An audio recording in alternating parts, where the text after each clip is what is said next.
Hello everyone, ఎలా ఉన్నారండి అందరూ? వెల్కమ్ టు అవర్ ఛానల్ అట్లా సత్యస్ జర్నీ. ఇవాళ వీడియోలో లెమన్ కొరియాండర్ చికెన్ ఫ్రై ఎలా చేయాలో చూద్దాం. దీనికోసం ముందుగా శుభ్రం చేసి పెట్టుకుని చికెన్లోకి ఉప్పు, పసుపు, కారం, పెరుగు, నిమ్మరసం, మసాలా పేస్ట్, కరివేపాకు, కొత్తిమీర, కొంచెం పుదీనా, 4 పచ్చిమిరపకాయలు వేసుకొని ఈ మిశ్రమం అంతా చికెన్కి బాగా పట్టేలా కలుపుకొని ఫ్రిడ్జ్లో 1 అవర్ మ్యారినేట్ చేసి పెట్టుకోవాలి. ఇప్పుడు కళాయిలోకి కొద్దిగా ఆయిల్ వేసుకొని ఉల్లిపాయలు బ్రౌన్ కలర్ వచ్చే వరకు వేయించుకోవాలి. ఇందులోనే ఇంకొంచెం కొత్తిమీర వేసి ముందుగా మ్యారినేట్ చేసి పెట్టుకున్న చికెన్ కూడా వేసి కాసేపు వేయించాలి.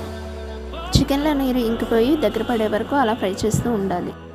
చికెన్ బాగా ఫ్రై అయ్యేలోపు ఒక 2-3 టైమ్స్ అయినా కొత్తిమీర మనం యాడ్ చేసుకుంటూ ఉండాలి. దానివల్ల ఫ్లేవర్ బాగా పడుతుంది. ముక్క బాగా సాఫ్ట్గా అయ్యి చికెన్ బాగా ఫ్రై అయినంత వరకు బాగా ఫ్రై చేసుకొని ఇంకా దించేయడమే. ఈ రెసిపీ ఫుల్ వీడియో మా ఛానల్లో అప్లోడ్ చేసామండి. కింద డిస్క్రిప్షన్లో లింక్ పెడుతున్నాం, చూడండి. మరిన్ని కొత్త వీడియోల కోసం మా ఛానల్ని సబ్స్క్రైబ్ చేసి మాకు సపోర్ట్ చేయండి. అలాగే లైక్ చేయండి, షేర్ చేయండి. Thank you for watching.